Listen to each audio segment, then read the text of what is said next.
All right, guys, welcome back in to Two Baptists and a Mormon Walk into a Pentecostal church. We are back in Studio A again at Three Strands. We talked about being at Studio B. I'm still waiting for A.2. A.2? Pool. Yeah, it's not happening. Come on. John, it was a great idea John had. It was a great idea, but in all fairness, the pool's a hot tub. Yeah, it's the not entire. The entire Listen, pool. the 4th of July, honestly, I thought it was going to be really bad, and it wasn't. It was 86 degrees, so it was the pool actually felt good. Last year on the 4th, I was like, this is stupid. Like it's too hot. But anyway, I digress. How'd you really feel about it, though? Yeah, So this is episode 39, and we have a special guest for it. I'm not going to tell you the title until I tell you the guest. Word. So that's Jeremy's drum roll. And if you hear kid noises in the background, it's because my grandchildren, some of them are running around making noises. That's right, because Cameron's here. Welcome. Woo! Cameron Faith Isaacs Andrus. Cameron is here because we're going to talk about blended families, and Cameron is not biologically my child. She has been in Crystal's child. She's not. It's hard to believe. What? No. Wait a minute. We get along quite well. And I consider her, just like I didn't partake in the creation of her, but I claim her.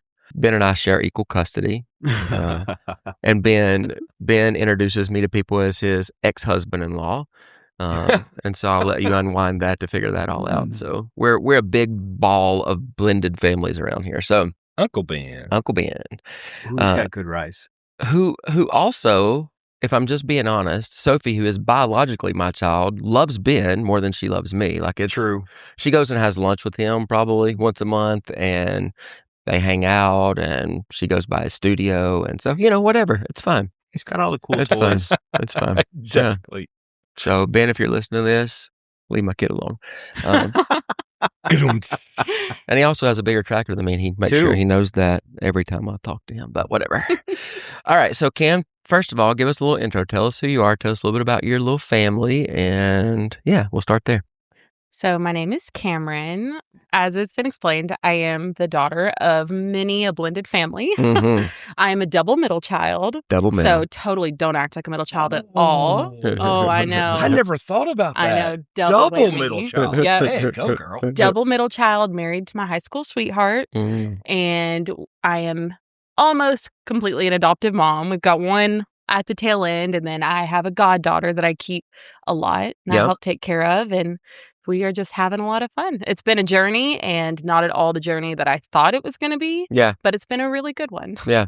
So you and Dylan have been trying to have children for how many years now? 6. We started January of 2020, formally trying.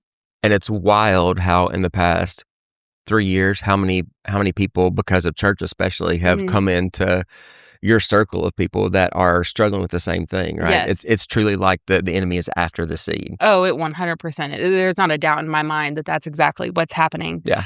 I think the enemy is using a lot of different tactics, and I think that could be a whole other conversation about, what could be leading to a lot of that beyond, the spiritual side of it.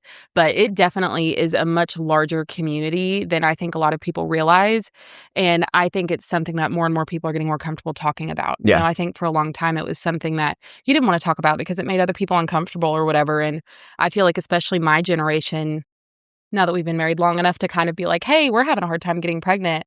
I'm perfectly fine making people uncomfortable. Yeah. Like when people feel the need to make those comments about like, oh, whatever, I'll just be like, oh, well, we're having fun trying. And look at them dead in the eye. And like, oh, I'm sorry. Is that not the answer you wanted?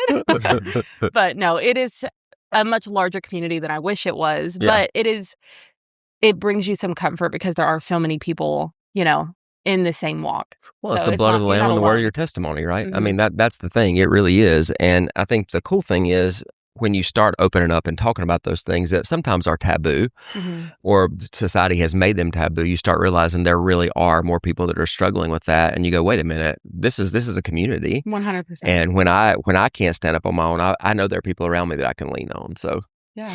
And I know that's not the point of this episode, but I did want to just talk about that because I think there's so many people that have those issues, and I think it's a beautiful thing. Ezra is, just a gift, and it's funny the day not the day because I was traveling the day that you got him, but the first day that I saw him, it's crazy how it was just like he'd always been there. Yeah. Like it was like he was born that day and he wasn't. And it's just like we've been waiting on there him and here he is. He's exactly where he's supposed to be.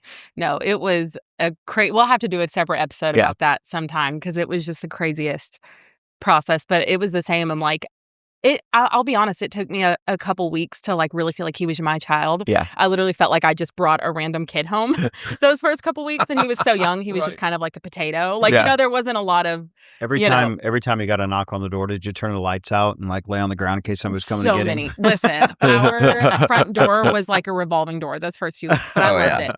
But once he was settled in and like as he's gotten older and gotten more of a personality, I'm like, oh, he couldn't be more my kid if I had birthed him. Yeah. And there's not a doubt in my mind. I've never birthed a child. I've never experienced that, but I couldn't imagine it's any better than this. Yeah. And I couldn't imagine that love is any deeper than this. So it's been really cool. And we mentioned this the other day when we were talking, but just on the fertility thing, I think it's so cool how the Lord can do so many different types of miracles and they don't outdo each other and they don't have to compete with each other. There are people that do miraculously get pregnant after 10 or 15 years. There are people that adopt. There are people that find their peace with never having kids. And I don't think one of those is more important or absolutely not more of a miracle than the others. And I think that's been such an interesting process to get to watch other people in their fertility journey. I can root for them and they can root for me, even though our miracles are going in different directions. Yeah. You know what I mean? Absolutely. So it's been a really cool journey for sure. Well said, kid. Thank you. Seriously. That was Speaking of, look, come around the corner. There he is. Hey, buddy. You say hi. Ezra just walked in the room. Yeah, so here's where we're starting. So Crystal and I met back in 2004, and she had been married and she had 2 kids. And I wasn't shopping for kids, at the time, and I wasn't really looking for a wife that had kids. It's not like on your bingo card that you go, I would really like to marry a divorced woman that's got some kids. Like, that's not where you That go, sounds so fun. right? As if there's not enough baggage that comes with marriage on its own, right? You want to, And so I met Crystal, and we talked for 6-7 months before we both felt like I should meet the girls. Edie is Cameron's older sister, half sister. Let's just really be honest about the blended family piece of this, right? So Edie and Cameron are half sisters, and Sophie is half sisters to both of them because they have 3 different fathers. So if you didn't know that little bombshell, there you go. That's Crystal says it's the epitome of the white trash story: 3 dads, 3 kids. It's not my words; those are hers. I'm not saying she's white trash. And I'm not knocking on white trash. I just want to throw all those things out. I got a white trash bag at the house, by the way, that's got, Oh, we're not talking about, okay, my bad. Speaking of white trash, first rabbit trail, we had spaghetti tonight. Actually, we had bucatini, not spaghetti, thicker noodles. Fat noodles. But the garlic bread was leftover hamburger buns from the 4th of July party on Saturday. Come on, They were so good. And they were Take me great. back to childhood. They were Hot great. dog I was going to buns, say, we didn't white have bread, whatever you Yeah. got. We didn't have no fancy Throw it in the garlic broiler. bread. Exactly. So Cameron, welcome in. That's what happens. Rabbit trails. Perfect. All the rabbit trails. So anyway, Crystal and I met the girls in October, actually, at a Halloween. John, you probably remember this. Ray Flynn had the Christians Alternative to Halloween back in North Carolina. Oh, yes. And so that's where I met Cameron and Edie. And Cameron at the time had a lisp like nobody's business. She could not say Swedish fish to save her life. Can you say it now? She struggles. I'm going to jump off cliff. Oh. I can say it. It's still not 100%. Got to think about it though, right? In I'm my just kidding. defense, the speech therapist said I would outgrow it, and I don't think I 100% did. That's okay. It was the cutest thing in the world. Swedish fish. Yeah, that's pretty good. Look at that. No pressure. She did it when nobody's looking at her. That's awesome. Yeah. So, and fast forward, the following year, I flew in and I was going up to Crab Fest, and Crystal said, "Hey, Cameron is still at home. I need you to pick her up and bring her with you when you come." This was the last Crab Fest that they ever did, right? Mm-hmm. Because the family had all just blown apart then. But so I picked Cameron up from her dad's, and we get in the car, and this is my first time being with Cameron, just by myself for an extended period of time. And from here to Owensboro, it's just under 2 hours, right? Mm-hmm. So we get in the car, and y'all, I'm not even lying. Cameron talked from the moment I put her in the car seat or booster seat until the time we got out of the car. Long about, I don't know, Ray Natcher Parkway when we got on there in Bowling Green, I just stopped answering her because I was like, I can't answer everything that she's asking me. And she didn't slow down. She just kept talking. She just kept going, kept talking. I was like, okay, well, this is Cameron. She's a talker. Did she have a list in her pocket that like Crystal had given her and she was probing or something? No. No? No. These are just off the cuff. It was all her. All right. Scared of silence. So around the time Crystal and I got married, Ben and Mindy got married, which is Cameron's stepmother and father. So she's, again, like within a month and a half. In case anybody's curious, when I got chunky. A lot of baggage there, huh? And I've told, a lot of change. I told Cameron right up front that she's not going to offend me. She has complete freedom to say, hey, what was good, what was bad, because I want this to be a very honest podcast of, hey, if you're in the middle of this, you can get through it, and you're not going to make all the right decisions. You're not going to do all the right things. But here's the beautiful thing about blended families. Scripture's full of them.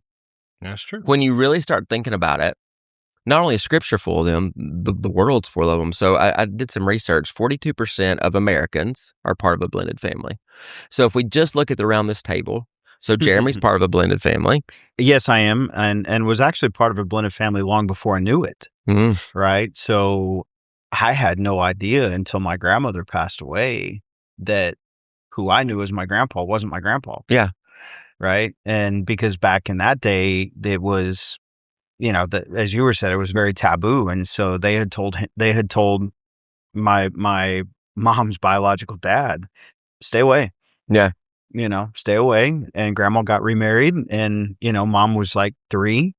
And so, grandpa was, that's all I ever knew. I didn't know that he adopted her. I didn't know any of that. And then after my grandmother passed away, knock on my door, and here's this 70-something-year-old man standing at my door. And I'm like, oh my gosh, dude looks like me.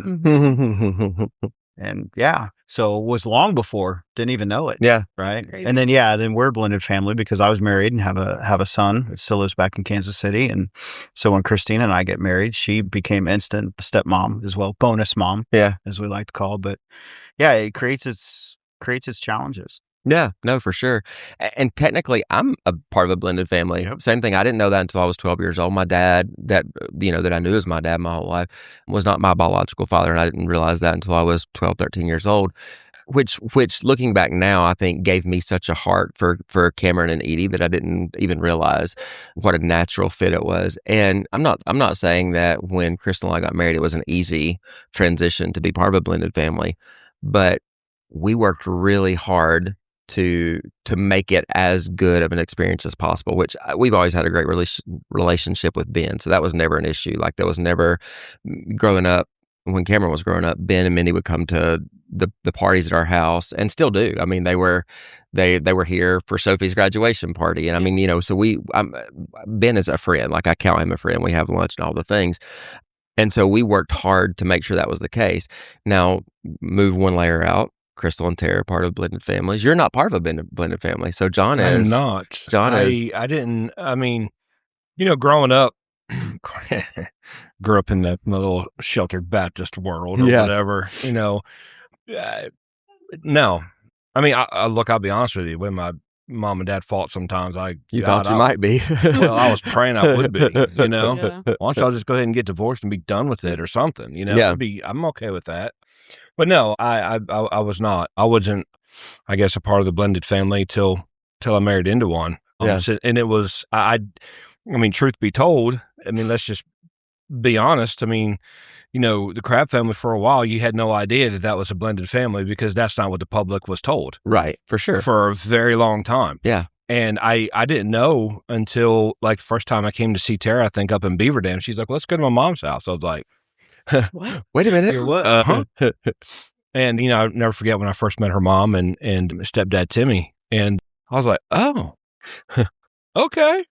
All right. And then, then I started to learn the whole thing. And, but now I've been in it for 6 years now.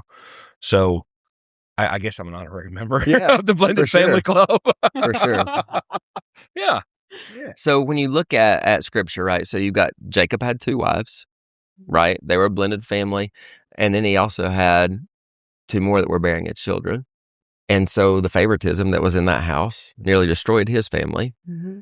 And so that's where I want to start, Cameron. This is where growing up, and I want you to be completely honest, right? So Edie and Cameron were not biologically mine. Edie has called me dad, and I've filled that role for her because her dad was of no count, just to be honest. And Cameron had a great dad, so I never tried to be Cameron's dad. We never had that relationship where I tried to be her dad. Now, Cameron and I are super close. I mean, I feel like we're super close, but I'm not your dad, and I don't try to be your dad. So having Sophie, who is biologically both ours, Edie, who, didn't have a dad, and I filled that role. Talk to me a little bit about what that dynamic felt like growing up for you. So it definitely is not all negative, because I've had a lot of really great examples of, specifically, we're talking about dads right now, what fatherhood can look like and like what it should look like and what it means to be a good father. And I've been super blessed because I do have 2 great, you guys are both great fathers. You're not the same in the way that you handle everything. So It's been really cool in some ways to see, what that can look like. But it can also be hard whenever, you have 2 dads and you're not with either one of them 100% of the time, and I think that's where, not necessarily I never felt like I wasn't the favorite. I never felt, well, I mean, I'm everybody's favorite. No, I'm kidding. No, I never felt like there was necessarily favoritism. I do think as you get older, you realize that life goes on without you, if that makes sense. So, they can't plan every single thing that happens around when you were at that parent's house. Right. And, especially because of what my dad does for his job, my back and forth schedule was very often. I went half a week and half a week, which is a lot of back and forth. Yeah. A lot of kids do a week and a week or 2 weeks and 2 weeks, which would be a long time without seeing parents, but anywho. And I think that was something that I struggled with more than necessarily feeling like there was favoritism, was you almost feel like your presence doesn't matter. Yeah. If that makes sense.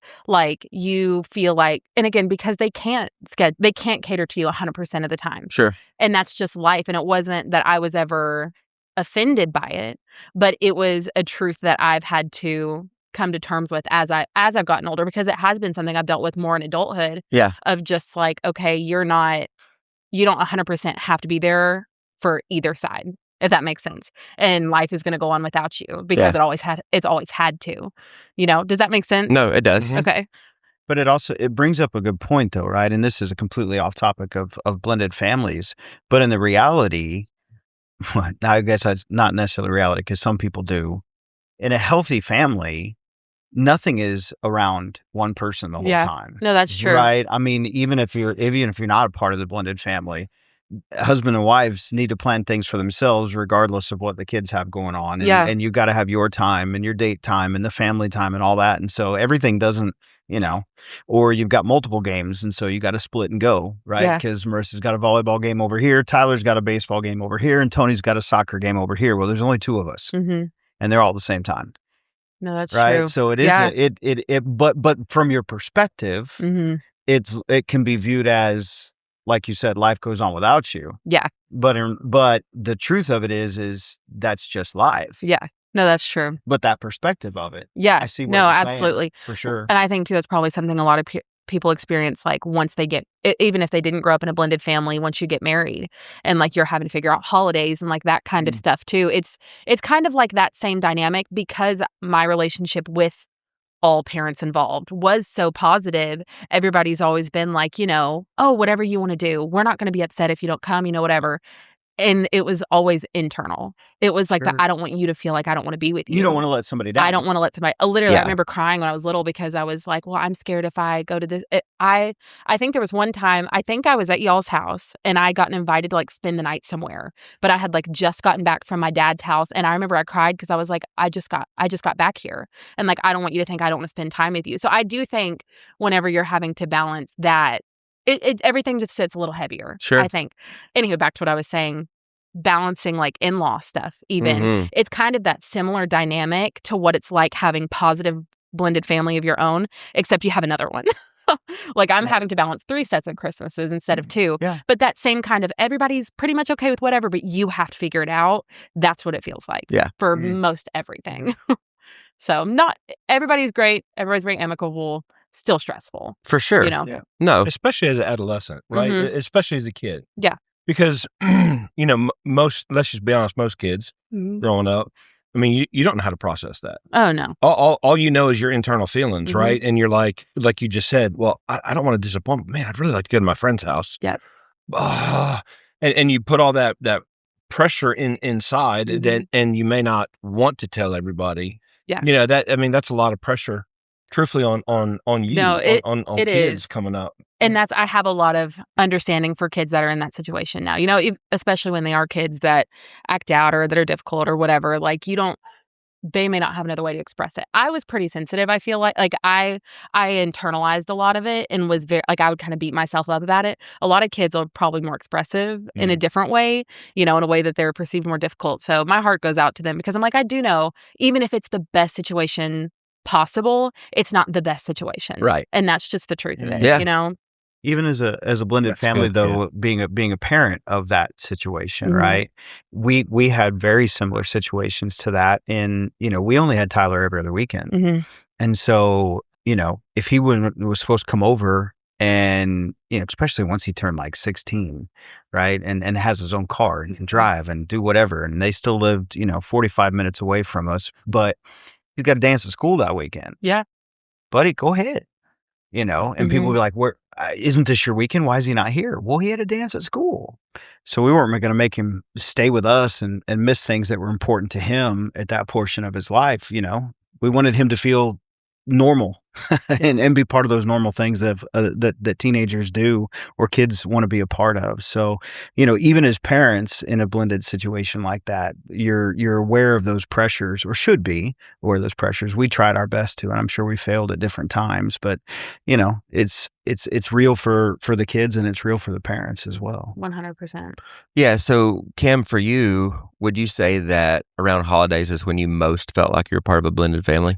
100%. And I would say that it's something that I still feel the most. Yeah. It was something that it was definitely intense when I was younger, but it is the last little piece that I'm like, oh, this still creeps up on me every year because you're trying to balance, even whenever you are in a situation where everybody is so great about like, hey, you just tell us, when you can get together or whatever, it's still on you to figure out.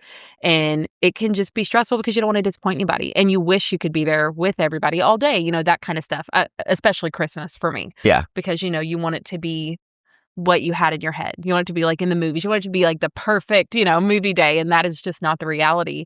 And it was something that I said that I never wanted to drag my kids into, was going from place to place to place to place on Christmas Day, because that's what I've done as long as I can remember. And we are not doing that 100%, but we are traveling on Christmas Day a little bit more than I wanted to. Yeah. But no, and I think it's the time that parents most realize and recognize it too, because it's those moments where, every year at Thanksgiving, we go back to North Carolina and, you're here. And so that's always been a sticking point, especially for your mom. She's like, oh my gosh.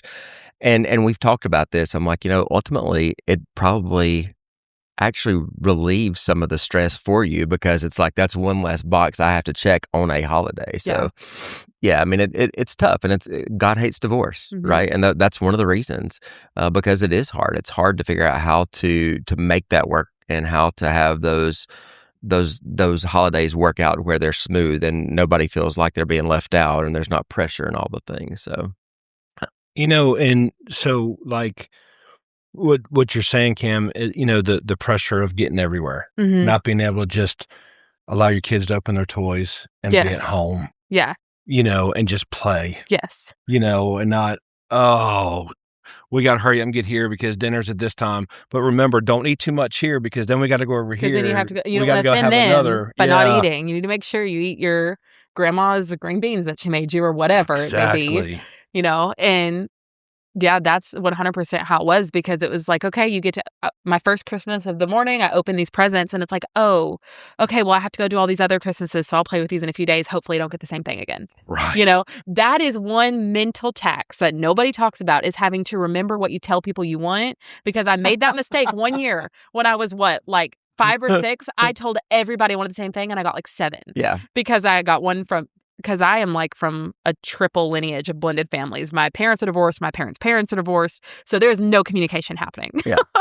So if you tell everybody you want the same thing, you're going to get all of that one thing. And I do that even still, like with kids. I'll tell like, okay, I told Mom and Brian that Eden could use this. And I told my dad and Mindy that Eden could use this. Like I try to differentiate even still because I've learned my lesson. Yeah. And like with Tara and I and Logan, I and because I never really, I had to go to the grandparents' house when I was young, but I mean that was it. There wasn't a whole lot of running around. Yeah. And was it just the one grandparents' house? Did you have to go multiple? Just the one. That's cool. Because when I was really young, I never met my dad's dad. Mm-hmm. He passed away before I was born. I knew my dad's mom, but she passed away when I was super young. And, my mom's mom and dad, honestly, we didn't really have a whole lot to do with. But, as we got older, but we would go down there for Christmas. Mm-hmm. So there wasn't a whole lot of that. So, yeah, when, coming into the family, I was like, oh, my word. That's 100%. We got yes. so much, like, are you kidding me right now, Clark? And so then, like, when Logan came and then all the different things, and my mom and dad still lived in Maryland. I mean, so that was a whole different issue right there. I mean, it's not like, hey, we're just going to go across town. We're going to go 40, that's 13 hours the other direction. Oh, yeah. And stuff like that. But I remember, when Mom passed away, things changed. Things changed because then all of a sudden, because I was forced to realize at that point, okay, things aren't ever going to be normal again. Yeah. Yeah. So then Tara and I had this long, deep discussion about, okay, so us as a family being John, Tara, and Logan, mm-hmm. we're going to have to figure out what our new normal is at the holidays. Mm-hmm. And not apologize for it. And not apologize for it. And, we put our foot down, like, okay, Logan's going to wake up at his house mm-hmm. with his tree in his room and his things. And you know what? That's going to be our time. Yeah. And we're not going to go anywhere else until like a certain point. We tried to set, of course it got, mixed match through the years. Yes. Right. But then as he got older, then all of a sudden, so he's away at college. Then, now there's a whole new norm. Yeah. Because like for us, it was Thanksgiving. We would go to Beaver Dam to Tara's mom's house. Mm-hmm. That was just what we were doing. And, but now it's like Thanksgiving. We've been past 4 years, hopefully it'll be 5 years again this year. We're in Indiana. Yeah. And, the first year we had at Cracker Barrel. Never do that again. Ever. That was a worst experience. Pancakes? Oh, it was so depressing. I'm like, no. So, but we learned from that. So now we get an Airbnb and we do our thing. And what's fun about that is all his friends that couldn't go home that are on the football team, they come over. So we have a blended family, So, trying to learn and maneuver that even as an adult was very difficult for us to, and it too is still to this day. And, now Logan's about to get married. So now, now there's another change. Yeah. Now you guys are coming in-laws. Right. And so there's going to be that and all of that. And, again, but it goes back to one thing, the kids, gosh, man, the I wish the pressure on you guys, was just too much. Yeah. At times. One of the things that I think that blended families typically do wrong is they try to force relationships with step parents and even with grandparents, right? Mm-hmm. And I think a lot of people try to make replacements, and we've seen it, right? I mean, even in the larger family, that happened. Yeah. To your point, that there was nobody knew that the Crab family was a blended family because that was not the story that was pushed. Yeah. Right. And I think that's unhealthy because you're negating the fact that no, you really do have another parent, and you this doesn't look the way that you think it does. And so I think that's one thing that I think that we did well. I don't think I never tried to force the relationship and try to be your dad. I didn't try to force you to have a relationship with my parents that wasn't natural. And I think you always had a good relationship with my parents, but it wasn't the same relationship that Sophie had. It was different. And that's okay. Yes. That's the thing. And I think there's so much pressure put on people to go, no, it has to fit this same mold. It has to be the exact same way. No, it doesn't. Yeah. It just doesn't. But isn't that the case with even in not a blended family? You're going to have different relationships with different people because everybody has their own unique characteristics. And so, that's where you get to, oh, well, you're the favorite. Well, no, you're not the favorite. You just may have the most in common with them, so you want to go hang out more. I think it's just amplified more because of the extended blended portion of it, right? It's amplified more, but these are all same things that you deal with even as a non-blended family. John, you're talking about having to put your foot down and go, no, this is our traditions. We're going to make ours. Everybody should do that. Yeah. Everybody should do that and be like, no, this is now our family. And especially once kids get in, it's a little easier without them. But once you get kids in the mix, your job is to form and make your family unit, leave and cleave. Yeah. Right. I mean, the scripture's pretty clear on that. This is my family. This is my priority now. Not that I don't love my parents, not that I don't love my grandparents, not that I don't love everybody else, but my first priority is in the walls of my house. Yeah. Right. And you're fighting for your kids. Correct.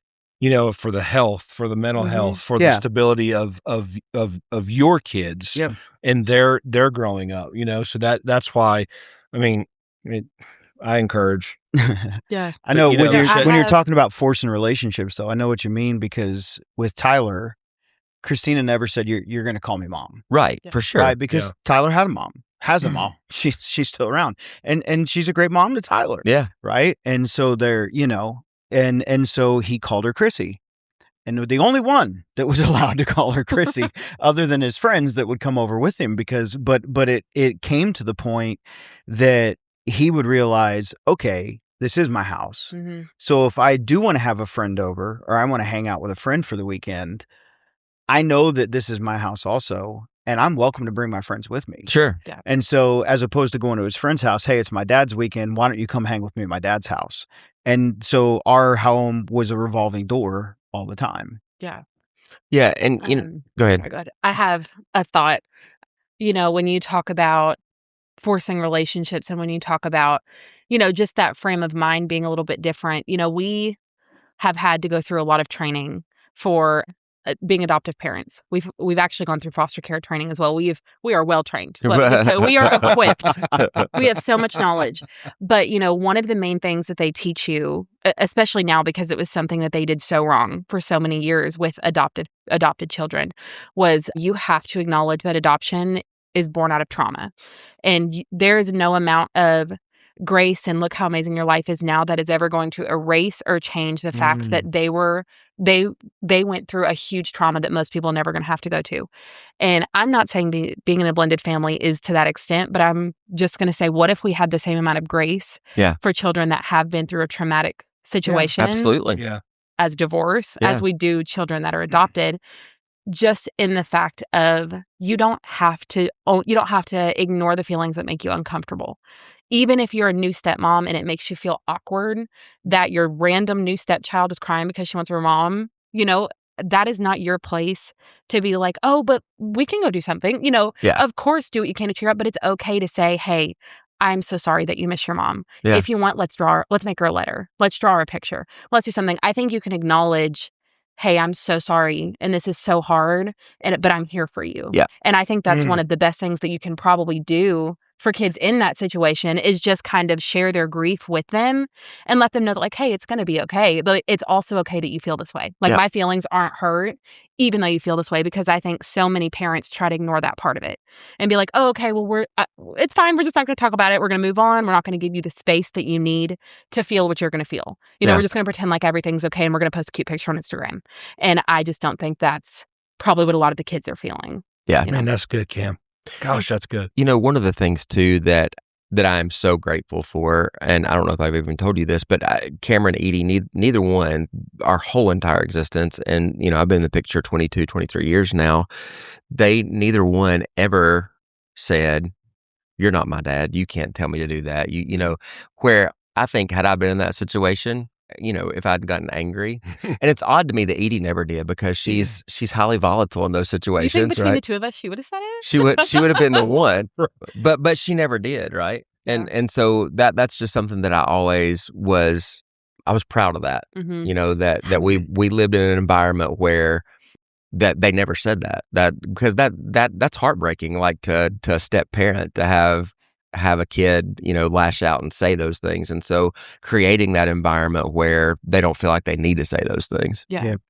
I tell you, so again, I can't really relate fully. I'm just being 100% honest. Sure. I can't relate fully. The only thing I can compare it to is my walk, because I was an adult, right, Mm-hmm. when my mom passed away. And then my dad was getting remarried, Mm-hmm. right? And that was, man, it, weird. I was not okay. Yeah. I wasn't okay because I still wasn't okay that my mom was dead, right? But then my dad was moving on, and like he was trying to push this relationship. I'm like, I do not care. Yeah. I don't want anything to do with it.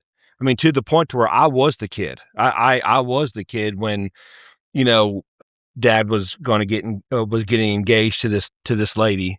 And let me say, she had a heart of gold. Mm. She was a good woman, because she should have hated me.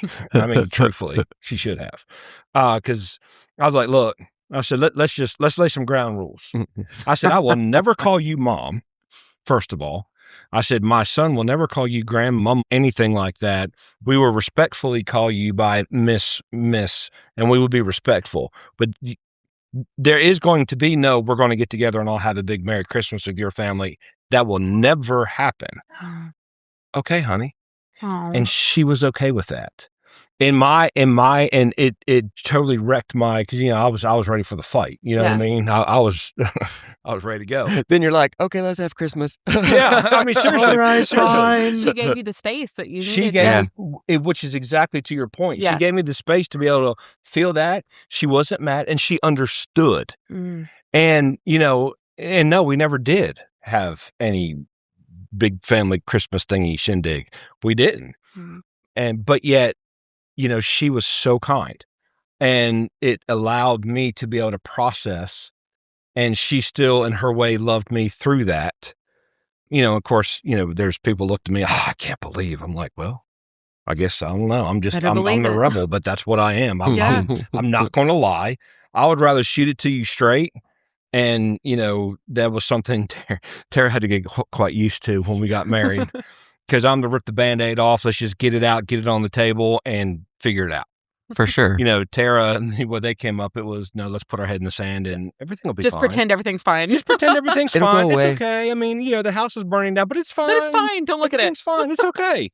But me, I'm like, no, let's go jump in the middle of the fire and see what we're going to do. Are we going to burn? Or are we going to live? But to your point, though, I just think, because that hit me, because she gave me that space. Mm-hmm. She understood that I was still not okay with my mom being dead.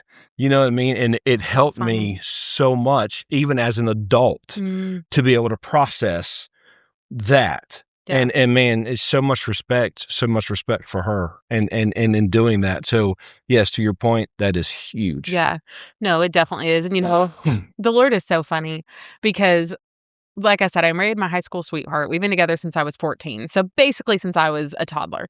And I have told Dylan's family is so different from mine. He's like you, bless his heart. The first time he came to, I think it was Thanksgiving with my family, he was like, oh my gosh. Because his whole family is like 8 people, and they all do, like, he has his parents and both sets of grandparents, and like they all do everything together. And so he was like, what do you mean you're going to 4 Christmases today? And I'm like, oh no, we're going to 4 Christmases today. You just wait. Buckle up. So anywho, when we started really getting serious, I told him, I was like, I just want you to know we will never get a divorce. That is not on the table for me, especially once kids are in the picture. You need to decide right now if you're okay with that. Because the one thing you need to know me is I'm real stubborn. And if I say something like that, I mean it with my full chest. Like, we will not be getting a divorce, because I didn't want to have to deal with raising kids in a situation where they go back and forth. And here I am raising a goddaughter a good portion of the time that basically I kind of joke and say we're like the divorced dad because we get her like a week out of every 3 weeks. So it's a very funny situation for now. But I was prepared for this, and I'm able to meet her in whatever feelings she is, or I try really hard to. I'm definitely not perfect, but I feel like I am pretty equipped for it because I've been there. It's not the exact same situation, but I understand a lot of what those feelings are. I understand having the separation anxiety or like the wait a minute, am I getting to go home? All of those feelings that come along with it, and being able to be like, it's okay. Like, you're not going to hurt me by feeling that. Yeah. So it's just funny because I'm like, Lord, I didn't want to have to. I didn't want to have to co-parent. Your life experiences give you the tools that you need to be able to do what God's going to have you do. 100%. And it's crazy when you think about it. 100%. Yeah. I was thinking through, and I just threw my notes away because I had notes about Ruth and Naomi and all the things. I think this conversation is more interesting than that. So we're just going to stick with this. But heart posture.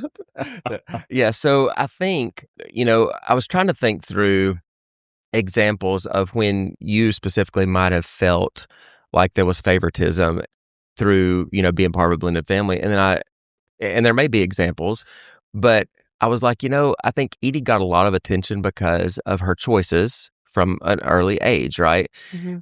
But that had nothing to do with being a blended family. That was just, it wouldn't have mattered if she was mine or not mine. So I'm trying to think through, and this is where I want to give you the space to talk about, what were the things that your mom and I did wrong from a blended family perspective that would be cautionary for somebody who is part of a blended family to go, yeah, man, if we could have done this differently, this would have been better. Yeah. Okay. Let me think about it. Grab your popcorn. Honestly, folks. there's no. I mean, I'm not just saying this to round nose you, but I'm like, really, there's nothing that immediately comes to mind that I'm like, oh, this was really difficult. Like I said earlier, my biggest struggle with the blended family thing was the whole like, I am inconsequential, Yeah. no matter what. I don't know if I had an older sister that was a little bit of a hellraiser, in case that is not known on the podcast already. So I was like, oh gosh, I don't need to do that. Yeah. So I decided really early on to be the good kid. I called Cameron the Mother Teresa of our children. Yes. Mom So tells people. It is. Oh my God. Mom tells people I wasn't even worth spanking because it was such an emotional ordeal. Oh my God. Like I would That's beat myself truth. up just as much. You didn't even have to do it. And so I was the same. I mean, I was the same kid at my dad's house. So I was just very responsible. And I was very under the radar, and I decided really early on that I was the good kid. And I think because of that, there maybe felt, but again, I was the middle child. So I'm like, I don't know if it's the middle child in me that struggles with like I was just, trying to be the good kid that didn't, that just kind of was easy for everybody. Because that's what I really tried to be, was easy. Yeah. In a not so easy situation. I think I knew early on that the situation wasn't easy for the adults in my life. And I felt like it's funny how you can sense stuff even from a young age, that like everybody was trying really hard to make it the best situation possible. And so I felt like I had to do my part in making that happen as well. Does that make sense? Like, I think that's one of those things that you can kind of be on whenever you don't even realize that you felt that way. You're like, oh, I'm pretty sure that's kind of how I became, the person that I am. So I have a question. So do you think because of that helped you make better decisions, like growing up, like as a teenager? Mm-hmm. Like, look, we all know teenagers, right? Mm-hmm. You're going to be faced with decisions all the time, good and bad. Yeah. Do you feel that somehow helped you to make better decisions? Probably. Or was it, because look, I've known you for a long time. It's just in your DNA. You're a good kid. You know what I mean? But even good kids, even kids, great kids with great hearts face temptation sometimes, and sometimes they take they go the wrong path. Sure. It happens. But, I was just wondering, because of that, did it maybe help you a little bit, or is it just... Probably. I mean, it may have been one of those things that I wasn't like actively thinking about and been like, oh, I'm not going to do this because I don't want to, ruffle these parents' feathers, and then they have to tell these parents, like, anything like that. Right. Maybe by accident. Yeah. Probably not intentionally.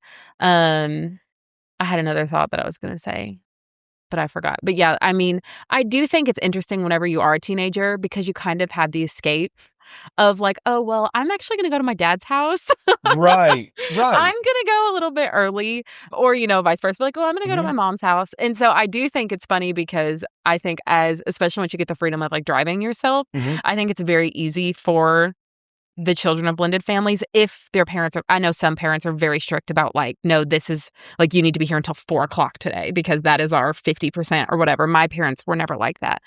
So I do think it's really easy for the kid that maybe doesn't want to be around a certain parent to like be like, you know what, I'm going to go to this other house. One of the things that, so I want to, as we start the initial descent here on the podcast, one of the things that I want to compare and contrast. So again, our relationship with Cameron's dad and stepmom were very different than our relationship with Edie's dad. Just different personalities, right?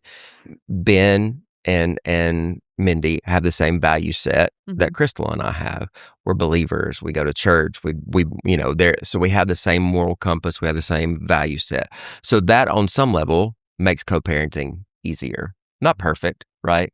But it definitely makes it easier. So the things that we had hard, fast rules about, we would talk to Ben and Mindy about, and Ben and Mindy had the same hard, fast rules. Again, those things make it easier, right? When it comes to dating, when it comes to boys, when it comes to all the things.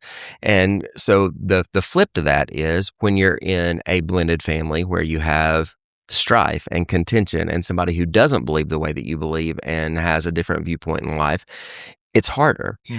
And so the things that I want to point out now are the things that we did with Edie's dad.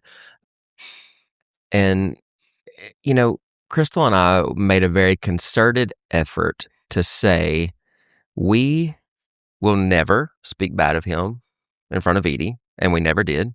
Never one time. Edie can tell you, we never one time said, oh my gosh, he is worthless, he is this, he is that, he did these horrible things. We never argued with him on the phone in front of Edie. Like if we had a conversation with him that got heated, which they did all the time, we did that without Edie knowing about it. And when we couldn't agree on things, Edie didn't know we didn't agree on things. And so those are the things that I think it's extremely important when kids are younger for them not to hear that. And Cameron, experienced some of Edie's dad for a brief time. And even though he was not a good person, Cameron never heard us talk bad about him, not until she was an adult, and so I think those things are important to keep in mind. Make sure that you're not making your child that's part of a blended family feel bad for their other parent. Yeah. Because I think that happens. I think parents want to take out their frustrations on, hey, your mom did this and your dad did that. Your kids should never hear that. Yeah. Ever. And if you can't stop yourself from doing that, then just be quiet and leave the room and call somebody that you can vent to. Don't let your kids hear it. No, 100%. And also don't make your kids be the messenger. Figure out how to have a That's conversation. Right. Even if it's not 100% negative, don't add to their weight. And don't already. Make them the scheduler either. Yes. That's something that we tried really hard to make sure that we communicated with your dad. Hey, we're going to pick Cameron up at this time, and not be like, hey, Cameron, when are we going to pick you up? Because you don't need that pressure, right? Yeah. As a kid, you don't need that weight. It's not the kid's fault that you're divorced. So figure out how to not cause them to be the monkey in the middle all the time. Yeah. That you're doing the work, the legwork, and not making them do it. Want to get like I said, they don't need the extra weight. And it's so funny. I remember one time when you guys were really intentional about like not making me the messenger and stuff, but you know what's going on. Sure. You're aware of all the facets of it, but you don't always understand. And I remember one time my dad had sent a child support check in my backpack with me to go to y'all's house, and I was confused and I didn't really understand. And I can't remember if he tried to explain it to me on the way to school or if one of y'all tried to explain it to me on the way home, and I got home and like sobbed because I was like, if my dad doesn't have money, he can't see me, and I'm like, that's the kind of little things that like to adults, we understand how the court system works. We understand how like why those things happen and why they're there, but like your child doesn't understand. And like, especially don't make the messenger about that kind of stuff, but make sure you take the time with them to like explain that's not at all what's going to happen. Yeah. Like, you know what I mean? Because you don't know what little piece of nuance they might have overheard you say, or what little thing they might be like, oh my gosh, is my world about to change? I just think that's such an interesting, it felt like the end of the world at the time, where I was like, wait, my dad doesn't have a limitless amount of money. What does that mean? And now I'm like, oh, duh. It's so funny. Yeah, no, that's a great point. All right, so as we come down to the final minutes here, if you had to say something to blended families, to parents that are divorced and they're trying to figure out how to parent, what's your biggest piece of advice to give to blended families on parenting? I would say put the child first 110% of the time. I would say have very honest conversations at an age-appropriate level. I don't think you can over-communicate in a positive way. Again, not in the negative way that we were talking about earlier, not talking negative about the parents or whatever, but just having conversations about, hey, this is what things are going to look like. Hey, we're going to let you pick, this or this is going to be scheduled. I don't think you can have too much communication in that way. And like I said earlier, I think giving them the space that they need, whether or not they know that they need it. Yeah. It's your job as the parent to make sure that they are emotionally okay. They're children. It is not their job to make sure that you're emotionally okay. It's not their job to make sure they are emotionally okay. It is your job to make sure that they're emotionally okay. And so I think it is your job to check in with your kids. Like I said, even if they seem like everything's fine, it doesn't hurt to be like, hey, are you okay? Are you feeling the weight of this right now in this season? Is there anything that I can do to make it a little bit easier for you? I don't think there's any harm in having those conversations. Hopefully you'll find out that you're doing everything great. Yeah, and right. Nothing bad can happen, but you might find out that something that would be so easy for you to make their life easier on, hey, it would be easy if you would drop off these clothes for me, separate so that I don't have to take them to school and then to practice and then to work. Yeah. Little things like that, because that is the little extra toll that you carry, that it's just like, oh, okay, well, I guess this is just how it is, but it could maybe be lighter. That's one thing that just made me laugh thinking back, talking about dropping off clothes. That was probably the biggest pet peeve that we had in the blended family situation, is the clothing situation. My clothes were never at the right house. They were never at the right house. I would leave clothes from my dad's at my mom's. I would leave clothes from my mom's at my dad's. Whenever I needed something, it was never at the right place. I'm like, well, I'm 7. I don't know what you want from me. Luckily, there was a season of our life in one of the 4,000 houses that we lived in that it was walkable to Ben's house. Yes. Ben and Mindy lived in the neighborhood beside of us. Literally. It was a 2-minute walk to their house. It was great. It was great. But I remember so many times Karen would be like, I really want this T-shirt. And I'm like, well, that's great. It's not here. And so we would have to go to Ben and Mindy's house to get Cameron's shirt or clothes that she wanted. And it's like, oh my gosh, if you just bring it home. And she's like, I can't remember to bring everything home. The flip side, the funny side of that is, like, when Tyler would get something from our house, he would want to leave it at our house. Because he would have the separation in his mind. And so it goes back to every kid's different. Yeah. Listen, when I got my first car, it was that 2002 Ford F-150. And the back seat of my car was like a closet. It was. But not in an organized way. Like, I had like probably 3 or 4 duffel bags full of just clothes, because I got tired of taking them back and forth. So I was like, well, screw this. I'm going to treat the back of my truck like a closet. And then I worked at Chick-fil-A, so I had to change at school into my uniform. So normally all my uniforms would end up in the back of my car too. So it's just funny. I'm like, signs that you might be a child of divorce is whenever you have another closet in the back of your car. Yeah. Or you carry a backpack with all your stuff in it. Yes, like some other children in our family did. Or whenever you're taking a music lesson and you have to carry said instrument to school, and everybody's like, why do you have this? And you're like, well, because I'm going to my dad's house and then I'm doing this. Yeah. That's awesome. Yeah. So, blended families, man, it as tough as it can be, it's also very, very rewarding. And I think I tell people all the time, I didn't get to experience the first 9 years of Edie's life and the first 5 years of Cameron's life, but we've made up for it. Like we've had a good run of it. The past 22 years, Cameron is she was an amazing kid, and she's an amazing woman of God now. And it's a cool thing to watch when your kids get to a place in life where you see them excelling and really walking in what the Lord has for them. And Cameron and Dylan, man, I love you guys. Dylan's not here, but Dylan's a rock, and he's just steady and sturdy. And we had, I'll tell you one more quick story. Cameron and Dylan got engaged early on, and we sat Cameron down, and I said, coming from a blended family, right? You're coming from a blended family. Like, how do you know that you're ready for this? Because marriage is tough, man. I think marriage is harder than parenting, right? Because with parenting, you have this block of time. Marriage, you're committing to this until you die. Mm-hmm. It's a blank check. It is. And so marriage is tough. And, she said something that even at I think you were 18, maybe 19 at the time. And she said, I've seen it done really bad and I've seen it done really good. And she's like, I know what I'm getting into. I know what I'm signing up for and I'm ready for it. And I'm like, all right, check mark, let's go. Yeah. And just so everybody knows that we're not like just blowing smoke about the having a good relationship. I had told Dylan probably from the time I was 16 that like whenever we're ready to get engaged, you have to ask my dad first and then you have to talk to Brian. Like, because that's how high up you are to me. Like, you truly are an additional father role. And it was important to me that, first of all, that my dad had his place. Sure, of but course. Then that you were also honored. And I think even at our wedding, like you didn't walk me down the aisle, but I wanted you to be standing there at the end to like also, be there to give me away, because that's who you've been there all but 5 years of my life.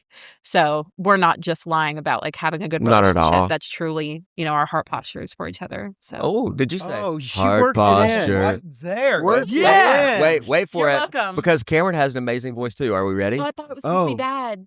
Heart posture. Heart posture.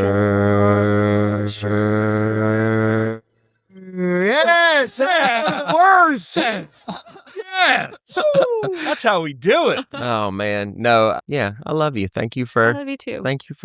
coming on and being part of this. And for working in the heart posture. Working in the Wow, heart we didn't even prep her on that. She That did was- that all on her own. That was It's so all good. natural. That's good. I mean, so good. Funny story. Oh, look, you told one story earlier about Dylan, like the first Christmas or Thanksgiving when everything was crazy.